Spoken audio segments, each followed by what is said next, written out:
मकानों से, जंग लड़ो बेईमानों से, निकलो बाहर मकानों से, जंग लड़ो बेईमानों से।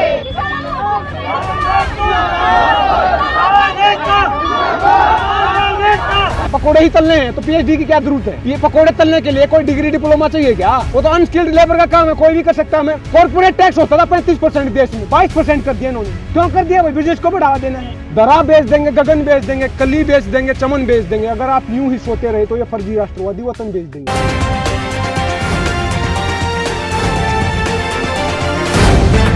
द लाइव टीवी, सच सबसे आगे।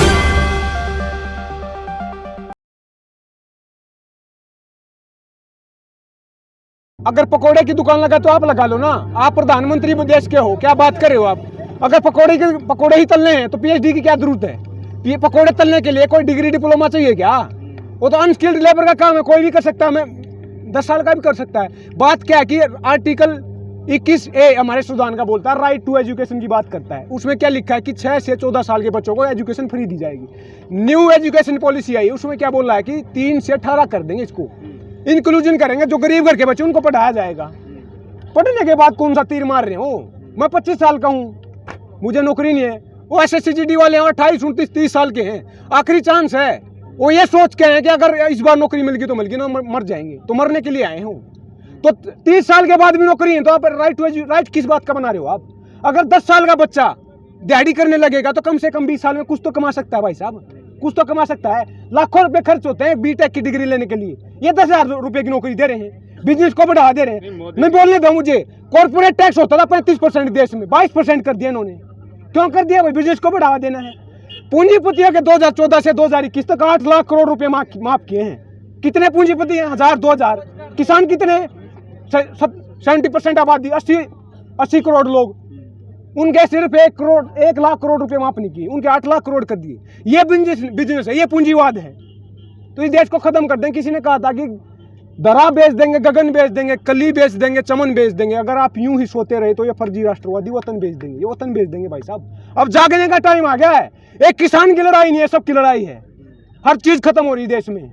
गांव, गरीब, किसान, मजदूर, पिछड़ा, दलित, आदिवासी, अल्पसंख्यक, महिला लाइन लगा रखी भाई साहब। पहले तो क्या बोलेंगे? बेटी बचाओ, बेटी पढ़ाओ। तब उस बेटी की, क्योंकि क्या होता है कि एजुकेशन सवाल को पैदा करती है। सवाल पैदा हो गया तो एक्सपोज हो जाएंगे। कुछ किया तो है ही नहीं, पकौड़े ही तल रहे हैं, मन की बात हो रही है तो एक्सपोज हो जाए।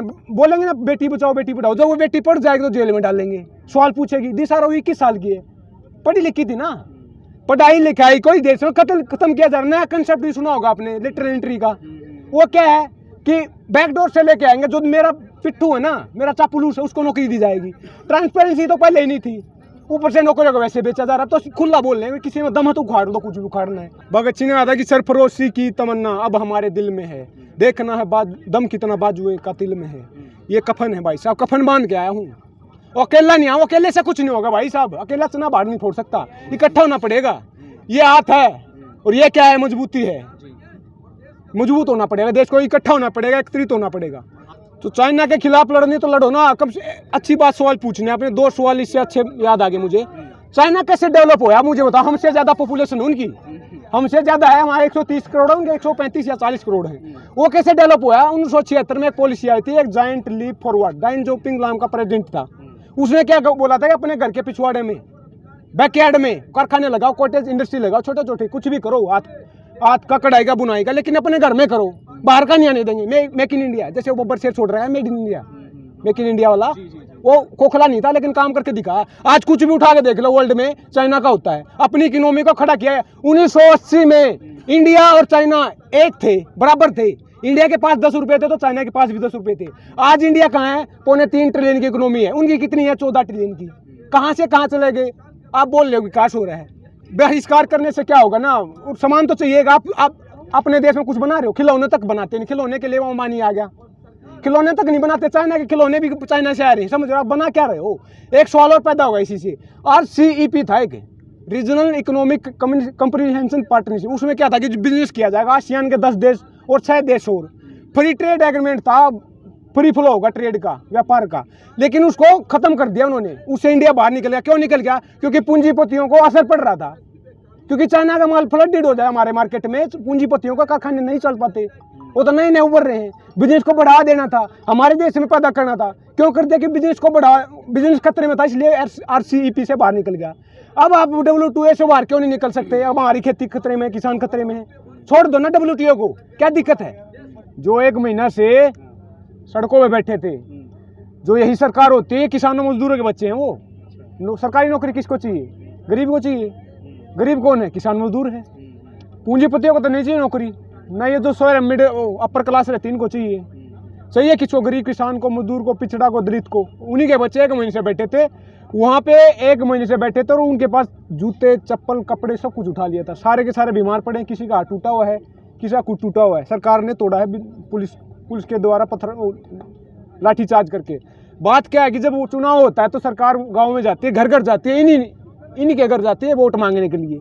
तो हमारे सर्वर होते हैं, नौकर होते हैं, रिप्रेजेंटेटिव नुमाइंदे है ना, तो उनका काम होता है कि उनके घर तक विकास को पहुंचा जाए।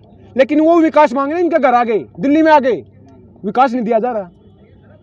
लाठीचार्ज गया ना, मतलब बोला, सड़क पर भी नहीं बैठने दिया जा रहा। भाई साहब, सड़क पर तो बेच सकता है, सड़क तो सबकी होती है, प्राइवेट पब्लिक प्रॉपर्टी है ना, प्राइवेट थोड़ा ना। जाम तो नहीं कर सकते ना।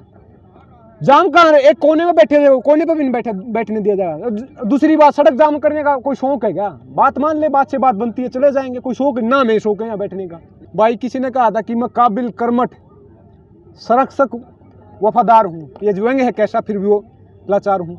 पढ़े लिखे होकर लाचार बैठे हैं। एजुकेशन को खत्म कर दिया ना, मैं बोल रहा हूँ। कैसे कर दिया बता दूँ आपको।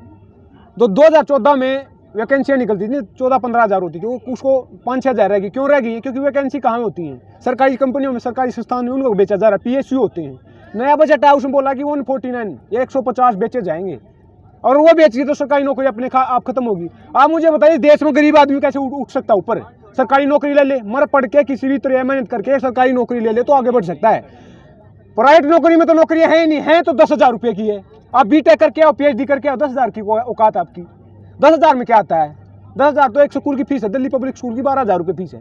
तो कैसे देश पर आगे बढ़ पाएगा? तो इस देश को खत्म किया जा रहा है। हाँ, फिर वही तो रहा है। जो डूइंग बिजनेस की रिपोर्ट आती थी 2015 में, उसमें इंडिया 131वें नंबर पर था। आज 2021 में 63वें नंबर पर आ गया। क्यों आ गया है? क्योंकि बिजनेस को बढ़ावा दिया जा रहा है। बिजनेस कैसे होता है? खेती को खत्म करके, गरीब किसान को खत्म करके। बिजनेस करने के 3 चीजें चाहिए। लैंड, लेबर, ला। लैंड कहाँ से मिलेगी? हमारी बेच के दे रहे हैं। लेबर, हमारी जमीनें बिक जाएंगी तो लेबर ही बनेंगे हम। ला उनके बनी रही है। पिछले साल 29 या 30 लेबर ला होते थे, उनको रेशनलाइज करके, रेशनलाइज आपको पता है किस चीज़ को कहा जाता है इस देश में, उन चीज़ को रेशनलाइज करके 4 लेबर कोड बनाए हैं। बात क्या है कि बिजनेस को आसान बनाया है। जो प्रॉपर्टी का रजिस्टर कर किया जाता है, राइट टेपिज्म उसको हटाया जाता है, बिजली पानी आसानी से प्रोवाइड की जाती है। जो लेबर होती है उनको आसानी से, उनको उनके मतलब जो अधिकार उनको डायल्यूट किया जाता है। तो तब जाके बिजनेस होगा ना, क्योंकि इन चीज़ों को खत्म करोगे तभी तो बिजनेस होगा ना। खेती खत्म होगी, खेती सस्ती होगी तभी बिजनेस होगा ना। कच्चा माल कहाँ से मिलेगा? खेती से मिलेगा। अगर खेती में शुरू में महंगाई बढ़ गई तो बिजनेस कैसे करेगा? कमाएगा कैसे?